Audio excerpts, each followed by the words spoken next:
Just a warning, this episode deals with some adult content, so if you have little ears around, you might want to save it for later or pop your earbuds in. From the Mamma Mia podcast network, I'm Mia Friedman, and this is No Filter.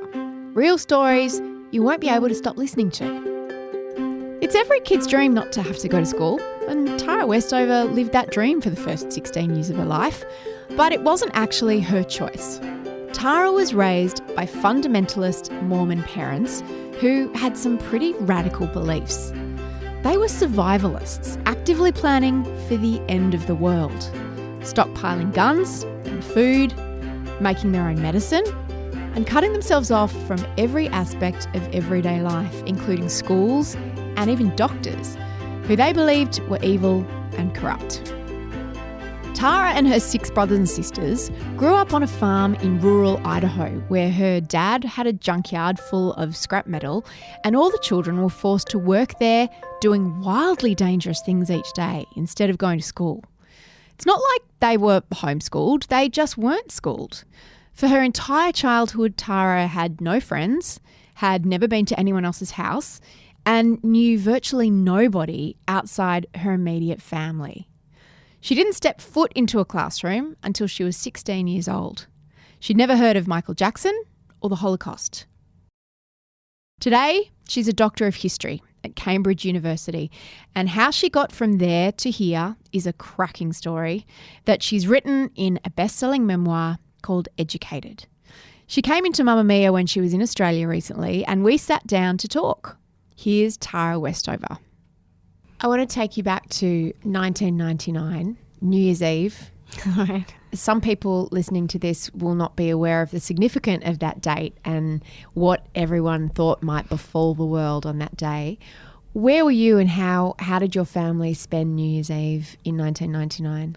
You know, my dad he was a big survivalist. He was always preparing for the end of the world, and he... You mean that literally, not like he was like, oh, the world's going to hell. No, he was like, the world is ending. And He wanted a 10-year supply of food because he thought that part of the kind of second coming in the apocalypse would be this sort of 10 years of devastation. And if you were left standing at the end of that 10 years, you were one of the chosen, you were prepared, and then you would be one of the righteous. And so that was the idea. So it was always coming. And Y2K was a theory that a lot of people were worried about Y2K, that all the computer systems would, when it turned over to the year 2000, the computers that had been programmed with a 2-digit year date wouldn't know how to function. Of course, they'd taken care of that. You know, they saw that coming and they fixed it.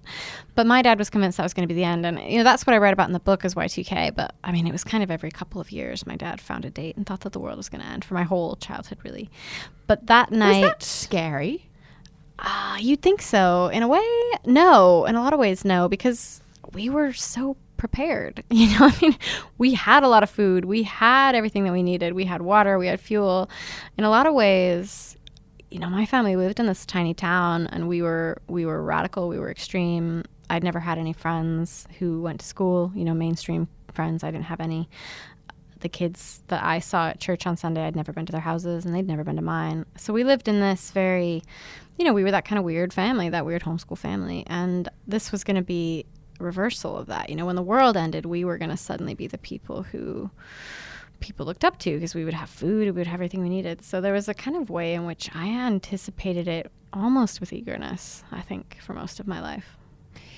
Was there also an aspect of sort of excitement and adventure about it? Yeah, absolutely. I mean, we had this beautiful mountain that we lived on, and I remember just thinking a lot as a child when the end came, if we had to hide from the feds or something, yeah, we'd hide on the mountain and we could survive on it forever because we knew it so well, and they didn't. And so, you know, we knew where all these caves were, we knew where the streams were, we knew where the wild onions were, we'd be fine, and they wouldn't. That was a really, you know, pleasant thought to me as a child. That sense of when you just talked about hiding from the feds, there's throughout your book and throughout your childhood this real sense of an external threat, and sometimes it's sort of a bit existential, like the world's going to end, and other times it's actually of sort of the infrastructure of society, like doctors and law enforcement officers and even teachers. How did your dad sort of explain that to you? And was your mum joined with him in this idea, or was it really just him? I think it would usually start out with just him. He would get an idea about something, and my mother would often have a different idea. The thing about my mother is she's a really complicated person, and I've always felt like there's two versions of my mother. There's the version that she is when she's with you, and then there's the version that she is when she's with my father, and they're not the same person. And so I remember I was about 9, and we were visiting my grandparents in Arizona, my father's parents, when my dad kind of first started saying these things about doctors and saying that they're part of the Illuminati and that if you took a pharmaceutical that it would damage your standing with God and what's the Illuminati for people who don't know that reference? For my dad, he had this idea that all of these institutions had been infiltrated by some kind of nefarious, kind of satanic, not satanic in the sense of ritualistically worshiping Satan, but, almost unaware agents of Satan, that they were corrupt and they were money seeking and the devil was in their hearts making them do these things. And so they were in the schools trying to lead children away from God, and they'd even infiltrated the church, my dad believed. And so anytime the church would have a doctrine that he didn't think was right, he would think that the Illuminati had infiltrated the church. And the church had a lot of doctrines my dad didn't like vaccinations, and the church is pretty pro-doctor and schools even. And so there were all these things. But yeah, so he had this deep paranoia of any institution that he didn't himself have control over. And so, he kind of wanted to keep us away from those things. And I think it's because he really did worry. There was a great fearfulness in him, I think, of ideas that weren't his ideas. And not in a... I think for people, that sounds almost like I'm trying to say he was controlling, and he was, but he wasn't controlling, I don't think, for control's sake. I think he was controlling because he believed the world was dangerous, and he thought that we needed to be protected from it. But when you say he had a fear of any ideas or thoughts that weren't his, that's kind of megalomaniac. It is, but I think, again, if you have the paranoia, I think he really felt like these, ideologies were coming from Satan, And so when I say that weren't his ideas, I don't mean that in a megalomania where he had to have the good ideas. I mean it in the way of if he didn't agree with it, he wasn't annoyed about evolution because he didn't think of it. He was annoyed about evolution because he was afraid of it. Or gravity. Yeah, he wasn't against science because it wasn't his idea. That's narcissism, right? He was afraid of science because it didn't comport with the beliefs that he had, and he was afraid that it would threaten faith. You say early in the book that with hindsight you think he is bipolar. That's my suspicion. I'm not a doctor, but it's the only thing it's a way that I make sense of my childhood. And what leads you to believe that? Just what I've read about kind of mood disorders, bipolar, schizophrenia. I think when I was a child, I didn't know anything about mental illness. I thought you could either be sane or insane, and the idea that you could be functional and something could still be a bit wrong just didn't occur to me. It wasn't until I was at a university taking, Psych 101 that this was explained to me. And for me, it was just a revelation. Understanding what paranoia is and how it comes about. For me, suddenly I was able to make sense of my life in a way that I hadn't before, and how he could believe so strongly and so fearfully in things that to me were increasingly just looking really harmless. So back in 1999, it was one of the times that he'd predicted that the world was going to come to an end. How did that night play out? Well, I guess we just thought that midnight would come and the world would end. And I remember we had this TV, which for my whole childhood we hadn't had. And recently my dad had allowed a TV. And then, because he's the kind of person who is really extreme, you can't have anything. And then when he does get it, he goes all the way. So he went from having no TV or radio or anything. There was even a time we didn't have a phone. And then when he did get a TV, he was like, cable. So I want all the channels. Went all the way. Yeah, so I remember it was like they were doing a marathon of the Honeymooners, I think, that night, and my dad loved the Honeymooners. And so we were just watching TV, and we just thought the world was going to end, and we waited, and it just didn't. And at midnight, was there relief? Was there disappointment? I think for me there was a bit of disappointment, but then there was also, just seeing my dad's disappointment. And I remember feeling a little bit sad and not angry with God, because I don't think I was capable of that at that time, but sad and frustrated that why would God deny him this? Like, he'd been so faithful in preparing, and it just seemed cruel. Which is a funny way to kind of greet the fact that the world Didn't end. It's like, bummer. Yeah. That was when you describe the scene in the book, that's the sense you get, that it was just like your dad was really bummed and you kind of stayed up with him because you felt sorry for him. I was kind of confused. You know, that was a time in my life I was singing. My dad really liked to hear me sing, and I was allowed to do things my siblings would never have been allowed to do. I was allowed to go over to town and be in plays just because he loved hearing me sing. And so I had been allowed to go over to town and be in this play, and I had, for the first time in my life, you know, had a conversation with a kid who went to school with this boy I knew. His name was Charles, and I'd kind of almost, in my mind anyway, made a friend who was mainstream, and this is a person that I remember what I remember about the world ending is I was worried because we were going to have all the food. And my dad had always said that when we had all the food, people would try to take the food from us because they'd be starving, which seemed reasonable to me that they would want to do that. And that, you know, we might need to fight them off. We need to protect our food, which is reasonable. If there's a zombie apocalypse, people will probably come try to eat your food.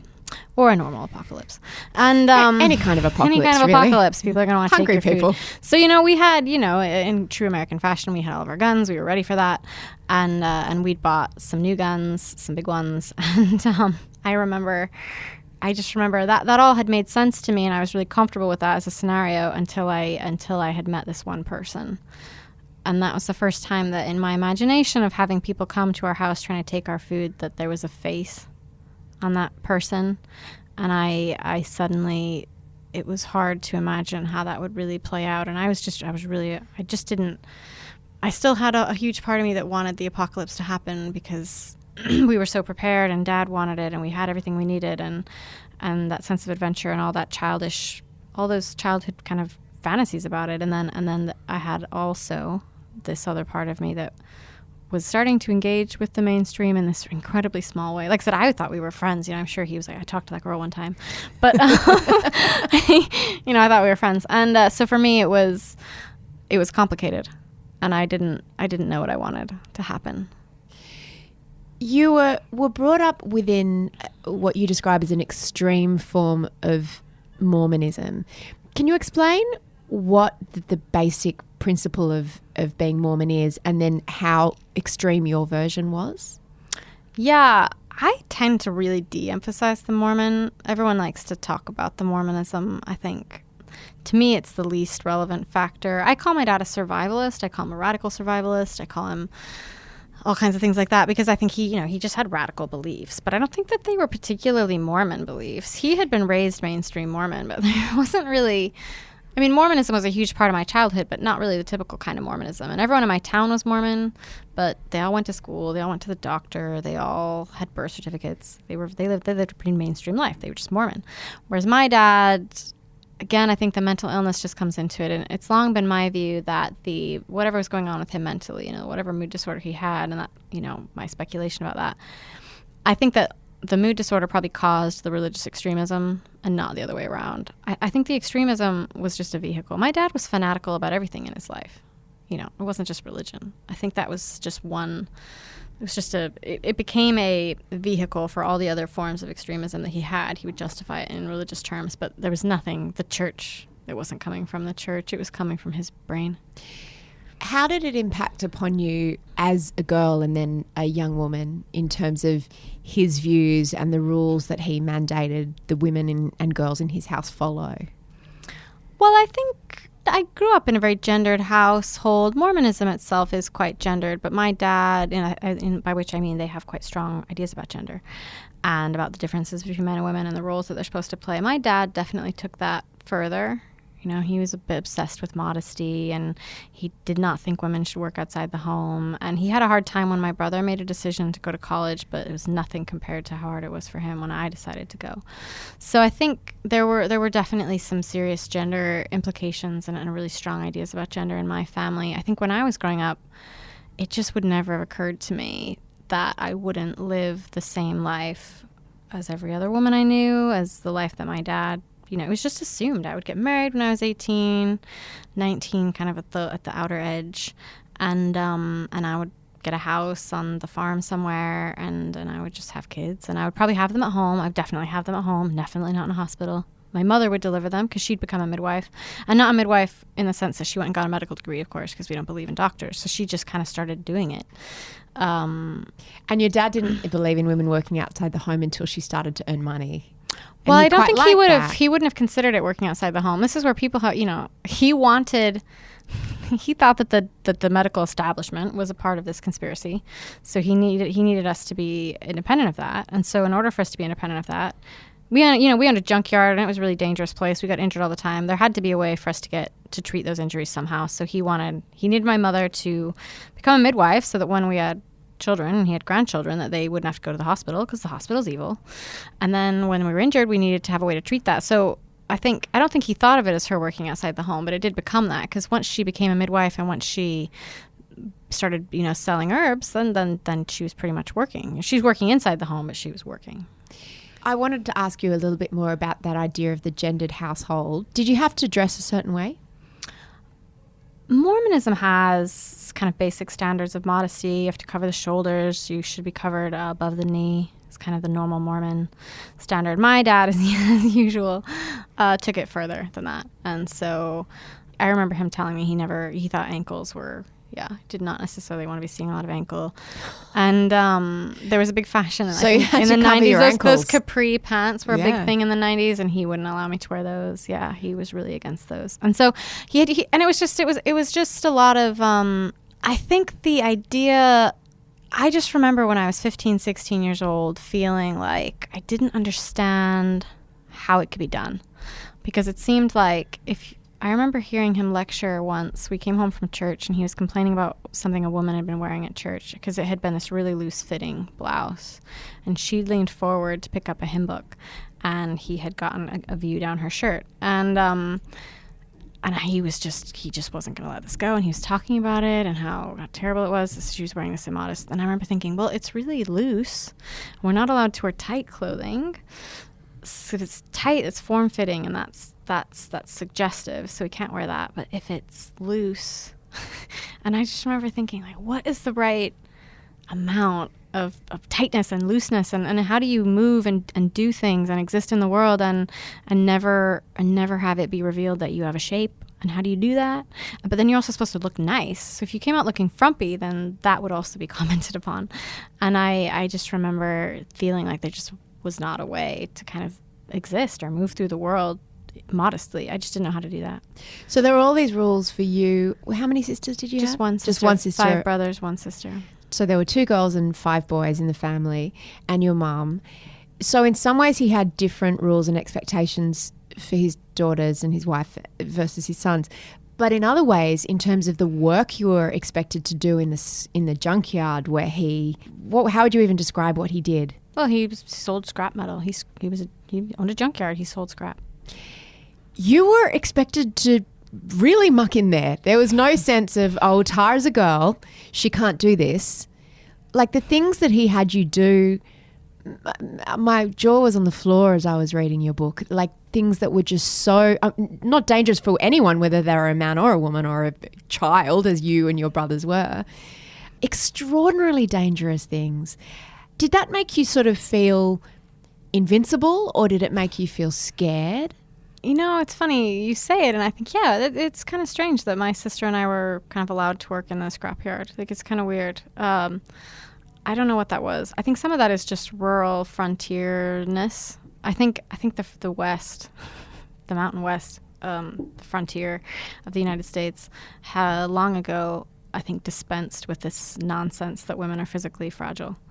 Not being as strong as a man it's not the same thing as fragility. It's just not. You can do a lot of stuff even if you don't have the exact upper arm strength as a man. And I don't know. I think women living in that life and living in that place and living on farms since they got there in the 1830s and 40s and 50s have been doing that kind of labor. And I just don't. No matter how gendered your ideas are, I don't know, that weird idea of like, well, women shouldn't do physically demanding things is, thankfully just not been a part of that culture. So I think, for my dad, he had a scrapyard. When it was time to scrap, and scrapping is one of those things where you have kind of seasons that you do it. The price of metal goes up and then you sell everything that you have. And so, there'd be seasons of it and there's a lot to do. And like any kind of farm work, right? This is harvest time. Everyone works. And that's just how it is.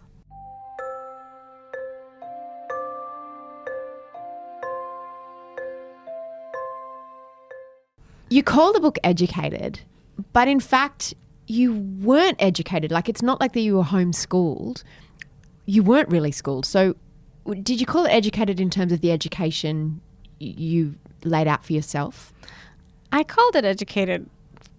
Well, let's me think about it for a second. I called it Educated because I wanted to tell a story that would make people ask that question, which is to say, I think a lot of times our ideas about what an education is are very institutional. And sometimes I think we've confused what an education is with what a school is. And I think an education and a school are very different things. Education is the individual's pursuit of understanding. That's all it is. It's very simple. A school is the means by which we try to achieve that, and it has all the problems of any human institution. So I think, I didn't receive an education in the sense that I never wrote an essay or I never took an exam or I never had any of these formal trappings of an education. And then eventually I did get all those things eventually. I had this extreme experience of education where I had a lot of ignorance, the extreme absence of education in the traditional institutional sense. But then later in my life, I got to go to Harvard, I got to go to Cambridge, I got a PhD. I had extreme institutional education. And then I had a period of my life where maybe I wasn't reading a lot of history. I was kept at home. I was reading, the Bible and 19th century Mormon sermons because that was what was there. And that was a kind of education. And in a way, and then I had my parents they had their own interpretation of what an education was. And one of the things they would say to us is, you can teach yourself anything better than someone else can teach you. And I believe that's just not true. I think it can be. I think, and this is the thing, I think John Dewey, right, is a great thinker about education. He used to say, education it has two components. There's the individual component, or what an individual brings to their education, and then there's the social component, what society brings. And you really need both of those things. You have to have the social element because you don't want to be inventing the physics every time. Every person that comes into the world, you want to start where the last person left off. You don't want to start from the beginning. But equally, you have to have buy-in, for lack of a better phrase. There's something that an individual brings in deciding what they want to learn and how they want to learn it. And you cannot have a real education without those things. My parents were fully devoted to the individual side. They took it too far, but they were really devoted to it. And then I think I talked to some of my friends who had a more traditional education, or I myself have now had some years of traditional education, and I feel like the social is if my parents were too far the one way, I think maybe the mainstream is too far the other, because I don't think that I've never talked to anyone who felt like they had any control over their education or what they learned or how they learned it. I don't know that I've ever heard anyone explain to me their education in a way that made me think there was any individual component at all. And it's an odd thing. If we think an education is the individual's pursuit of understanding, pursuit is an active verb. And there's nothing that we do in schools that seems very active to me. Sometimes when you say education to people, I think the words that come to mind are exam, worksheet, lecture. These are all incredibly passive things. And so I wouldn't necessarily say, oh, my parents got it right. Let's all do that.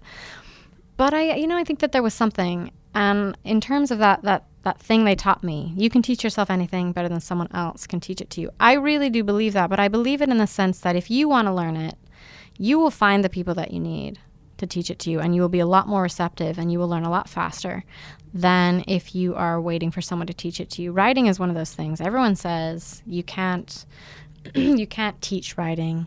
And they're probably right. I'm not sure you can teach writing. I'm convinced you can learn it, but I'm not sure you can teach it. You talk about knowing that your father loves you, but when you're a child, he put you and your siblings and your mum in the most incredible danger. Many times you had a couple of horrific car crashes where pretty much all of you were horrifically injured, and then he wouldn't let you go to hospital to have those injuries treated. And then every day when you had to go out and work in the junkyard, you were also at risk of a horrible injury and you and your siblings got injured frequently. How do you reconcile those two things? Because surely as parents, we have two jobs, knowing that, you know, making our children feel loved and making them feel safe. What happens when those two things go against each other? This is a difficult question. I think there's two answers to it, and they're separated by a lot of years. I think as a child, you know, my dad would ask me to do things in the junkyard, and my siblings too, that we would just think, we're not probably going to get through this. Like, his method of doing this, I mean... Because it wasn't... Can you paint a little bit of a picture for people think that you were just like, you know, rummaging through rubbish and picking out little bits of tin? There was a bit of that, but that was the nice part. Yeah. No, I mean, it was full of jagged, heavy scrap. Yeah, I mean, when I was about 10, I filled a bin full of scrap iron. It was about 1 ton, about 2,000 pounds. And what has to happen then is the bin needs to be picked up. It needs by a JCB with an extendable boom, and it's raised in the air. I don't know what any of those words mean. Just a forklift. Okay. You got a forklift with an extendable boom, and it'll pick it up. And it'll go drop it into a big semi-trailer, you know, really big 50-foot trailer with walls, you know, 15, 20 feet high. So this scrap had to be dumped. And then ideally you climb in after and you kind of settle the scrap so that more will fit in. And my dad, he didn't want to run the bin up twice. He didn't want to pick the bin up and raise it up and dump it and then have to, you know, go down and then run me back up again to get into the trailer to settle the scrap. So he had this great idea that what he would do is have me ride the scrap up, and then he would just pause the bin by the trailer. And I would climb out and kind of run over and climb onto the cab, and then he would dump the bin, and I would just climb back in and settle it. This was his idea.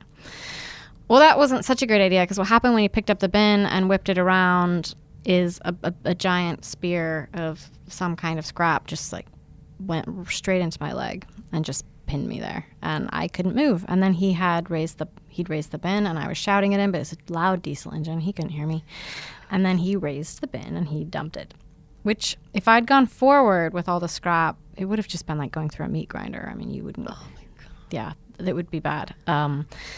Luckily, the spike came out of my leg, and I was able to kind of throw myself over the side of the bin. So I fell really far, and I smashed into the side of the trailer wall, and I was definitely hurt, but I was okay. I was alive. The way that I experienced that at the time was kind of two ways. I think there was the first feeling I had, which was kind of a bit of shame when my dad came over and asked me what happened. I just felt like, yeah, why couldn't I do that? It was a simple thing. I should have been able to do it. Because I knew my dad loved me. I knew that. So I thought the failing had to be mine. And then the other way that you experience it is wondering, well, maybe he doesn't love me, which is not a great alternative. And those are the two ways. That's the only way that you can. If you fast forward a few years, I think there's information that I needed that I did not have to understand what was happening to me. And for me, the missing piece of that, I think, is the mental disorder, is the bipolar, the schizophrenia, whatever it is that makes him so completely unable to evaluate risk, to understand that bad things can happen. And I don't think my dad does understand that. He has such extreme beliefs. He thinks that kind of God is there making sure everything is okay, and that if something happens, it happens for a reason, especially injuries. And he doesn't tend to learn from bad things that happen. And then just the extremity of the way he would respond to the situation. So you mentioned that he wouldn't give us medical care, but it's not that he would give himself medical care. I mean, the worst injury that happened in my father's junkyard happened to my father. He did not remove the fuel from a fuel tank before he lit a cutting torch and tried to remove the tank. And what happened is the car exploded. Because fuel is flammable. You know, it's an incredibly predictable event, but he just wasn't able to evaluate that risk. So it's not as though he put us in danger and then kept himself perfectly safe. This was a flaw in the way his mind worked. He wasn't able, and it's not like he took himself to the hospital. He was burned terribly, but they treated that at home. They had no IV, they had no morphine, and you know, he nearly died, and he never recovered. His hands are just kind of almost claw-like, his right hand, and his face is waxy. He doesn't have fingerprints. I mean, it was a terrible burn. So I guess what I'm saying, or trying to say, is I didn't have the information that I have now, which is I just didn't know that it was possible that my father could love me and still be flawed in that way. I didn't know that it was possible that he could value my safety and be so completely unable to keep me safe. And I do know that now, but I didn't know it then. Your mother is perhaps the most complex character in this book and in your life, in that you don't believe that she's mentally unwell, and you talk about her being a different person when she's with your father as she is with everyone else. She saw what was happening to you and what was happening to your siblings, but she didn't protect you, or she wasn't able to protect you. How do you see that now? I've always felt like my mother was two people, that there's the person she is when she's with you, and then there's the person that she is when she's with my dad. And I don't know which is the real her. You know, when my dad first started developing his kind of radical ideas about doctors, that's when we had this really difficult car accident. You know, we drove all night, which my mother didn't want to do, but she didn't say anything to my dad. And he'd been giving these lectures for weeks about how doctors are part of the Illuminati and they were terrible, and she would privately disagree with him. She said to me that she didn't agree, but she never said it to him. And she never said to him, that's fine that you believe that, dear, but should anything happen to me, I want to go to the hospital. And then we got into this horrible car accident. We drove all night, and my brother was 17 and he fell asleep at the wheel, and we crashed, bad crash. And her head hit the windshield so hard there was a crack that ran the whole length of it, and she was disoriented, and she had raccoon eyes that are a sign of traumatic brain injury, and she was incapacitated. And my dad, because of the beliefs he had, we didn't take her to the hospital, we didn't take her to get a CAT scan, we didn't do anything like that. And I don't know, I don't blame her for that accident, obviously, but for me the question is always, I guess I really do believe that if she had said to my dad, should something happen to me, this is how I want it handled, I think he would have taken her. But she hadn't said that. I think he assumed, I know that he assumed she agreed. And over the years, she came into more and more agreement with him, so that now she has his exact same views about doctors. But at the beginning, she didn't. But she didn't say.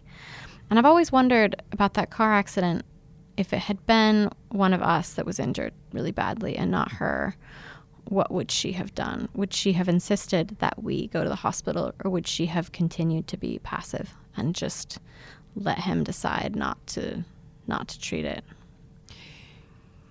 Do you think she was abused by your father? I don't know. I guess it depends on, I'm very sure that she wasn't physically abused. And I never saw my father berate her in any way or was she scared of him? She would never have been afraid of him physically. I can't imagine that she would have been, because he wasn't that kind of person.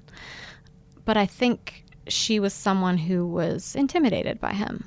And that's a different, I think a lot of people would look at their relationship and say that it was emotionally abusive. And the only reason I'm uncomfortable with that is I think when you say a relationship is abusive, I think people have a stereotype in their mind of what that is. And I don't think it was that. I don't think it was healthy. But I don't think it was that. I ask because you talk about her beliefs and hospital and stuff, but she watched you, and in fact she tended to your wounds when you would come back from the junkyard and you would have a hole in your leg. And yet she let you keep going out there with him, and she never said, you know what, no, my kids are going to go to school. You can get used to anything, and I think the thing about a crisis is it's a crisis. And when someone comes in, they're missing a finger or something, the last thing you think is, I wonder if we should reconsider our general policy on, on kids working in the scrapyard. You deal with that thing, and then after it's over, the crisis has passed and everything's okay, and they're healing and it's fine, and then you carry on as before, and you do that a few times, and then pretty soon the injuries are really normalized. I didn't think about the injuries in the scrapyard. I was writing the book, and I was writing all these things, and it was only when my friends were reading it saying, you cannot be serious. All these things happen, and I thought, scrapyards are just dangerous. This is just what they're like. And other people were like, no. And then they're like, other people must have had scrapyards in their did everyone have all of these injuries? Like, well, you do hear about people getting in a car accident, sure, but not as many as we did. Or you hear about people getting burned, but not the way we did. And you hear about, there was a strange concentration of bad things happening. Yeah, except it wasn't strange. It was kind of as a consequence of decisions that were made. Yes, yeah, of some really bad choices. Yeah, but you don't. Like I said, I think when the crisis happens is the exact moment you don't have the reflection that would enable you to see those things. And you also talk about how isolated your upbringing was and your family was. It's not like you went to other people's houses or they came to yours, or there was a lot of perspective on it. For all I knew, everyone's junkyard was like that. Someone else in your family, probably the character that shines most brightly, or should I say most darkly, in this book is your older brother, Sean. You have 5 brothers, but he is the one with whom you have the most intense relationship. And it's the first time I've ever read a really detailed description of an abusive relationship between siblings. He was so physically and emotionally and mentally abusive towards you. Can you describe Sean a little bit and what your relationship was like? How much older than you was he? He was 10 years. I don't have a lot of memories of him when I was younger. He wasn't around a lot, and then he ran away from home when he was 17, and I didn't really know him. My memories of him began when I was about 14 or 15, and he moved home. And, he was this incredibly kind, sensitive, attentive person. He was aware of me in a way that nobody in my life had been aware of me. He was protective of me in a way that no one else in my life had been protective of me. Unlike my father, he had a grip on safety. And if he was in the scrapyard, a lot of the things that my dad would suggest, these just crazy plans, he would just step forward and say, "We're not doing it that way," and then they would fight. And so he took on this role for me as someone who looked after me, and in a lot of ways he really did. He saved my life. And we were breaking horses once, and I got in a really bad situation on a horse. I lost control of the reins, and the horse went berserk, and my foot was caught in the stirrup. And if you know anything about horse riding, you know that's a pretty bad situation. Because if you fall clean off, you're probably going to be fine. But if your foot's caught, you'll get dragged, and your head will hit a rock, and that's it. You're done. And I thought I was a goner, because the only person that was around that could help me at all was my brother Sean, and he was on a horse about 20 feet behind me that had never had a rider on its back ever. This was its first time. In fact, it hadn't even had a saddle. We put the saddle on, and we thought, right, we'll just put the saddle on and take it off. But she was tolerating it pretty well, so we thought, right, we'll just hop on her and see what happens. And then this is when I got in this situation. And so he's sitting on this 1,200-pound thoroughbred. And I'm thinking, yeah, there's no way that he is going to whip the horse into a frenzy that he would need to catch the horse I'm on, which was going completely crazy. There's no way he's going to risk that, because he'll never be able to calm it down again, and then we'll both be dead. But that's exactly what he did. And so he was capable of tremendous self-sacrifice. But he also, I think, had more self-loathing than probably any person I've ever met. And that would come out in ways that were, degrading, violent, manipulative, just all kinds of really unhealthy behaviors. He would do things like force your head into the toilet, twist your arm until I think it broke at one stage. I think my wrist, I think the bone cracked, and it wasn't a clean Who break. knows? You weren't allowed to go to the doctor. That's true. Yeah, I think the bone probably cracked. Yeah, I heard it. How aware were your parents of what he was doing to you? That is a good question. I don't know. I know when my sister wrote me and said she wanted to confront my parents. For one thing, I had no idea that she had lived my life before I did. That was an unwelcome revelation for me. But then I also felt an incredible reluctance to do what she was asking me to do, which is to confront my parents. And I suppose that I was afraid maybe they wouldn't believe me, but I think the bigger fear I had wasn't so much that they wouldn't believe me, but that I would just discover that they already knew and had already decided that it didn't matter.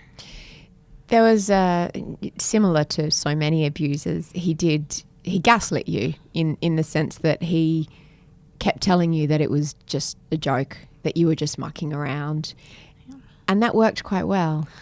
Yeah, I have a theory about that. I think all abuse, no matter what kind of abuse it is, I think it's an assault on the mind. And I think if you're going to abuse someone, you have to invade their reality, and you have to distort it. And you have to simultaneously convince them of a couple of things. You have to convince them that what you're doing isn't that bad, which is you have to rationalize it or normalize it. And the other thing you have to convince them of is that they somehow deserve what's happening. And my brother was really good. I think the second thing happens naturally, because people tend to take on blame when they're hurting. And I think the first thing was something my brother was just really good at. So, he could attack me And there was one incident that happened where he grabbed me by my hair and hauled me down the hallway and shoved my head in a toilet. And then I was trying to get away, and he grabbed me again, and we both ended up falling into the bathtub, and I broke my toe because he fell in it. And I had a friend that was there. I was 17, and I had, this Charles person. I actually did become friends with this person, and he was there. And, after it was all over, I remember my brother, Sean, he comes into my room, and he just explains to me that it was a game and we were having a really good time. And, next time things are getting out of hand or I'm not having fun, I need to make sure I say something. And I took that perspective on 100%, so much so that I went to Charles and said, oh, it's just a game. And he didn't buy it. He knew what he'd seen. But I think, he didn't really try to reason with me either. I think he could see how deeply under my brother's power I was. But eventually that would begin to shift. And, it was only really a few weeks later that something happened again with my brother. He attacked me in a parking lot. And when it was all over. At the time, you laughed, didn't you? At the time, people started, I was screaming and people started to look, and I immediately started to laugh. Why did you do that? I think it was so much more pleasant to believe it was a game. I definitely wanted other people to believe it was a game. I didn't want other people to know he was attacking me. It was humiliating. And then I think I wanted to believe it myself a little bit. And when it was all over, I wrote this journal entry about it, which is probably the first time in my life that I'd written other journal entries where I'd been vague. I'd said I was afraid of my brother. I'd said something had happened, but I wouldn't say what. But this was the first entry that I just wrote what happened. And I wrote that I'd been terrified. I wrote that I'd been afraid. I wrote that I would have torn him apart if I could have in that moment for what he was doing to me. And while I was writing it, he knocks on my door, and he comes into my room, and he says to me, oh, whatever, that thing earlier, that was just a game, and we were having fun, and, next time things get out of hand or something's hurting you, you really need to speak up and say something. Oh, it's your fault. And then he left. And I did not know what to think. I didn't know whose experience was right. For all I knew, it had been a game for him. But I knew what my experience had been, and I knew that I had not been having fun. And so I wrote this slightly strange entry where I wrote both versions. Okay, here's what he says happened, but this is what happened to me. And I think it's probably the first time that happened, and that my brother had attempted to dominate me in that way. And at the end of that process, there were still two minds present, two distinct minds, not one mind having gained control over the other. You took it upon yourself to educate yourself, and you had one brother that had gone to university and encouraged you to go, and you went to BYU, Brigham Young University, which is a Mormon-owned college. I can't even imagine the culture shock. You must have had so many firsts living the life that you did, and then moving, because you went to live on campus. You were 16 years old, and yet you were at university. What were some of the firsts you encountered, and how did you interpret them? There was a lot of learning about things I didn't know, like the Holocaust, or I thought Europe was a country. It wasn't. And then there's just a lot of social awkwardness. I had never had friends my age. I'd never... Had you had friends? You don't talk a lot about friends, even your siblings. There was a family a mile away that was like my family, and they didn't go to school or believe in doctors. And I mean... It's funny, she was my age, and I definitely saw her, but friends, not in the traditional sense. She was the oldest of, I think, 10. And, she grew up fast. And, no, so not in the traditional sense. She was kind of mother. She was kind of, she was my age, but she had 10 kids. And basically, she was the one raising them. Wow. And, so no, not really. No, I didn't have friends. Not until I went to college. And I was bad at it, frankly. I just didn't know how to do it. I didn't know how to be around people my own age. I had terrible hygiene. I had just the whole, I was a weird person. You would have seen me in a crowd and thought, what is going on there? Why? What did you look like? Did you dress in a certain way? I wore a lot of my brother's clothes, and whenever I tried to dress in what I thought was a female way, it was like way over the top, I just didn't know how to do it. And then probably the bigger issue was just I could not talk to people. I didn't know how. I remember listening, I remember in classes, I'd have my notebook for notes, and then before the lectures would start, sometimes I would just listen to people kind of greeting each other. And I remember writing out some of these conversations. Hi, how are you? What have you been doing this weekend? Like, I would just write out what people were saying, because I was just trying to work out, how does this happen? Like, I'd never had to have a conversation like that. I'd talk to my family, and that's it. Yeah, you don't have a lot of small talk with your family, do you? No, it's not the same. Or we would meet other families, like I said, that were like my family, but they were very different conversations, and the adults talk, and as kids, you just have a very different interaction. And I never, that whole small talk conversation, here's how you talk to people, I was just really bad at it. And I remember just writing them out. And then, of course, you try to memorize them, and it ends up just going really badly, because someone, maybe someone at church and they're trying to be nice to you, and so they say, hi, how are you? They come over and they're like, hi, and then you say, fine. You just kind of you just skip a step because they do something a little bit unexpected and you can't deal with it. And so I had a lot of conversations like that where they would say, hey, nice day, and I'd be like, fine. It's fine. I mean, I'm fine. No, it's a fine day. And at that point, they're just sort of like, okay, right. So no, it was not a smooth transit. Plus, I thought everyone was, I thought they were all Gentiles and not good Mormons, because I thought our version of Mormonism was the right one and theirs was the lascivious, slightly evil one, which didn't help. I was self-isolating a lot of the time. Did it seem, you talk about looking around and feeling like everyone was going to go to hell because there were girls that were wearing short skirts, or what else shocked you by the outside world? Oh, everything. I mean, the movies they watched, the clothes they wore, the fact that they went to the doctor shocked me. I thought they were going to be punished for that. I thought they were going to be punished for going to school. I thought, there was a lot of just me choosing to be isolated, in addition to the fact that even on the rare occasions when I thought I wanted to be friends with someone, I had no idea how to do that. Did it take a long time to learn how to be a young woman? I don't know. Does anyone know how to do that? Yeah, what's that mean? If you find out, can you let me know? I think it takes a long time to learn that the ideas of what people think you should be as a young woman are wholly made up, and that really you're just trying to learn how to be yourself. It's hard enough work. I'd have never thought what you really need to do is learn what other people think you should.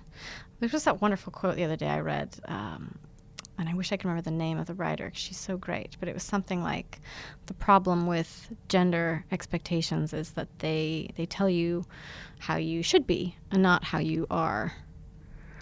And I think that's exactly it. Maybe, yes, we think in general women are more like this, and in general men are more like this, but it completely neglects the fact that individuals are not like anything.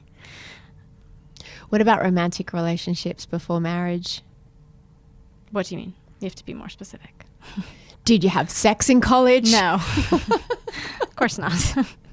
I was Mormon. Did you kiss a boy? Really Mormon. Like, what was the dismantling of your religious beliefs to the point where you were able to, and I don't want to make any assumptions, but to the point where you were able to not feel that every decision you took would mean that you would go to hell? There's things that you internalize because you're told them explicitly, and then there are things that you internalize even though you're not told them explicitly. And the first boyfriend I got, I was 17, and it was a completely unphysical relationship for a really long time, pretty much the whole duration of it almost, because I just could not do it. And my older brother Sean, he'd had this word for me that he'd been calling me since I was 15, and the word was whore. And again, I was a teenage girl. That really entered into my self-conception in a pretty extreme way, in such an extreme way that when I was 16, I wrote this journal entry about my brother, and it included the line, it's strange how you give the people you love so much power over you. But, in calling me that for so long, I think he had a lot more power over me than I ever could have understood, because what he had done is he had defined me to myself, and I'm really not sure there's a greater power than that. And so I was, 17, 18, that word was so strong in who I thought I was that any attempt I made to have any kind of physical relationship just filled me with revulsion at my own self. And so, to be honest, there were many years where it just was not something I was able to do. Did you need to be deprogrammed? Like, did you go to a counselor? How did you dismantle this essentially brainwashing, a lifetime of brainwashing until you sort of got to college and started seeing the world through your own lens? Deprogramming, debrainwashing, I don't know if they're words. It didn't feel like that at the time. I think I remember being in college and I had these wonderful roommates my second and third year. And I remember really watching them and just becoming aware that there were huge differences between them and me. And I remember the first time I realized, I had a real revelation of what one of those differences was, is one of my housemates, she went on a bad date or something and he ended up calling her a name. I don't even remember the story, but I remember she came home crying. He'd said something mean to her. She was so upset about it. And I realized, I just knew if that had happened to me, I wouldn't have any feelings about it. That was a big difference between her and me. That was the biggest difference. She was capable of being hurt by hurtful things, and I was not. And, I could have been out with someone and been called a whore or a slut or any other thing, and I wouldn't have even felt it. And I thought that was a good thing. Since I was 16, I'd been telling myself that was a good thing. It was because I was really strong, because I was untouchable, I was invincible. It was a sign of the fact that I could take anything and nothing would affect me. Nothing affected me. Nothing could affect me. I said that to myself all the time. And it wasn't until that moment that I realized that it's not affecting me that was its effect. That was the effect it was having. It was hollowing me out. It was making me disconnected from myself. It was making me not able to connect with other people because I couldn't risk it. So I think it took me a long time to realize that her vulnerability, she was going to cry that night, but then later she was going to be a full, complete human being, and I was not. So did you have therapy to help? Not then, no. I think I went quite far without therapy. I didn't have therapy until I had a mental breakdown because my parents were telling people I was possessed. And then I had a mental breakdown. And at that point, I got lots of therapy. And I'm a big fan of therapy now. But, I'd got over, before that happened, a lot of the issues I'd had, with physical intimacy or that vulnerability thing. These were things I'd noodled out myself, and I think I would have probably done it faster with a therapist. It seems like a great waste of time to just sit by yourself and do it. You can be helped with this, But I had, I think I had kind of worked that out, most of it. As you progressed further and further to the most extraordinary heights in terms of education, I mean, you certainly overcompensated for a lifetime not setting foot in a classroom or having any formal education. You started at university. Overcompensated, I think, is the word you're looking for, but yeah. Did I say undercompensated? No, you just said compensated. Oh, overcompensated, very much. Overcompensated ridiculously for your lack of formal education. You went from university to Cambridge and then Oxford and then Cambridge. I went to Cambridge and I did a year at Harvard, but I got my PhD at Cambridge. So that was a bit, I think, of an overcompensation. Once I did make it to school, I just thought, that's it, flag planted, I'm never leaving. So I'm going to learn all the things. Now you're a doctor. Technically, yeah. In history. Yes. All the things that you didn't learn before. And you moved to the UK and you got scholarships and you did extraordinarily well because obviously there was no family support for your pursuit of education. They must have been incredibly threatened by you leaving the family and striking out in this particular direction. I don't know if I would say they were threatened. I think it made it hard. It was hard on them. They had to negotiate. They had to watch me making decisions they didn't like. They had to watch me getting beliefs they didn't like. They had to... A lot of parents have to do that, and my parents did, and I thought they handled it fairly well, actually. Until they started saying you were possessed by the devil? Yeah, and that wasn't about politics, and it wasn't about history, and it wasn't about the fact that I went to school, and it wasn't about any of that. I think what that was about, it was about it, but not directly. I think it was only about those things because those things had changed me, and I'd become a different person. And because I was different, that was hard for them. Me being a different person was hard for them. I think the negotiation of the actual differences, I think that they were really doing their best with that. I think we all were trying to just, fine, you can half kill yourself and not go to the doctor, and I'm going to pretend like that's all right, and you're going to pretend like it's all right that I'm going to this school in this country that you think is socialist, and we're all just going to act like it's fine. And we were doing that. And I think, what broke my family apart wasn't education in a direct way. What broke my family apart was me confronting them about my brother's violence and saying it was time to put an end to that, and them saying that my father especially saying that I was lying and that I was possessed. What made you decide to confront them about Sean? I got a letter from my sister and saying things had happened with her, and she thought that it was time that we confront them. And I did not want to do that. And I asked her to give me some time to think about it.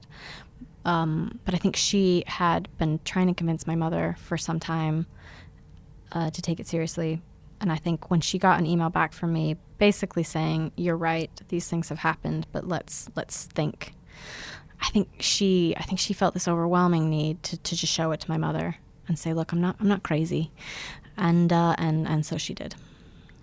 Sean was married by this time, and at one point you go home and you're staying with your parents, and his wife comes over in enormous distress. How did that play out in the end? You know, it was a strange time. His wife was my age. She might even be a little younger than me, and it was difficult for me not to identify with her. And I was at Cambridge. I was studying feminism. I was learning all these great things about gender roles and all this stuff. And then I went home and witnessed this scene of violence between my brother and his wife, where he had thrown her out of the house in the middle of winter without shoes or a coat, because I think she'd bought the wrong kind of food at the store that day, and he'd locked her out of the house. And she'd had to, in December in Idaho, which is a really cold place with ice, and she'd had to run up the hill without shoes, without a coat, and and I did nothing. I think I just deferred to my dad. I did the exact same thing I'd been trained to do my whole life, which is I deferred to a source of authority, even kind of knowing that I thought that authority was probably wrong. Is she still with him? Yeah. What's your life like now, Tara? Mine? Yeah. Right now there's a lot of travel. A lot of promoting the book. A lot of talking about the book. You live in you've stayed in the UK? Yeah, I've stayed in the UK. I've got a dog. I have a little house. I write. It's very different than the life that I had growing up, obviously, and I'm very different. And I think, it's one of the things about the book. I think a lot of people want to read this book, and they want to read it as a sociological kind of study of why some kids embrace education and others don't, or why some kids are resilient and others aren't, or that's what they want. And for me, I guess, I think the questions that the book asks are less sociological and more psychological, because I don't feel qualified to write about any of that other stuff. But for me, they're these psychological questions that are the heart of it. And I think that what the story asks, at least the way I see it, is just about change. It's about all the different versions of a person that can exist in the space of a life, and it's about whether your first self is your only true self or whether you're allowed to change, and about what happens when the people who are close to you won't allow you to change, or maybe just can't accept any other version of you. So that's, the fact that my life is so different now, I think that's the narrative. That's what it's about. It's about change, and it's about identity, and how much can you change and still feel like yourself, and who gets to decide how much change is too much, and then of course the arguments over the past, and who gets to control narratives of the past, because all of these things are bound up together. What's your relationship like now with your family, and have they read the book? I don't know who else read the book. There's half my family I'm really close to, 3 of my brothers, and then there is a significant portion of the family from whom I'm estranged. Is that your decision? It wasn't to begin with.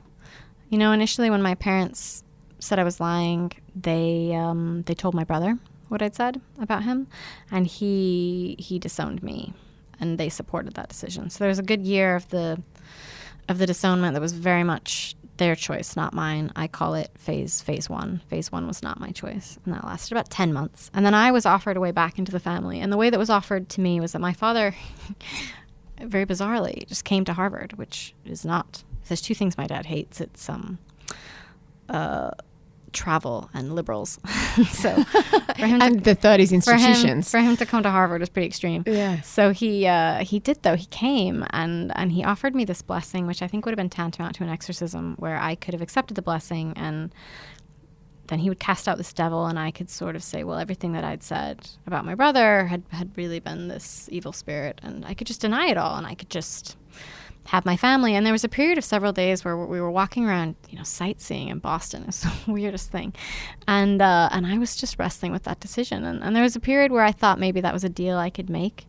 And I was kind of trying to convince myself that there might be some dignity in what I planned to do, which is to surrender my own ideas about right and wrong, my own perceptions about what had happened, that I could deny things and say things didn't happen that I knew did. And that somehow that this was a defensible choice to make, that I could do that, to win the love of my parents. And ultimately, it was a decision I couldn't make. And I had to kind of come to terms with the fact, when my dad did offer it the last night before they left, that the daughter that my dad had come to reclaim just no longer existed anymore.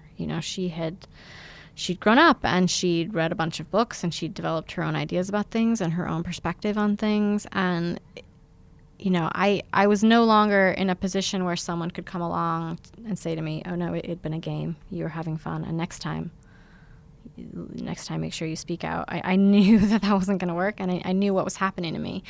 And I had just become a person who had no tolerance for violence and couldn't really give way to it. And there really wasn't another decision to make, really. As heartbreaking as it is, I'm so glad for you that you were able to stay with that other person and tell your story. You should be super proud. It's a wonderful, wonderful book and an extraordinary story. Thank you. Thanks so much, Tara. You can buy Tara's book at apple.co/mamamia. Lots and lots of people have. No Filter is produced by Eliza Ratliff. And if you have any guest suggestions, you can email us at podcast@mamamia.com.au. I'm Mia Friedman, and I will see you on the homepage.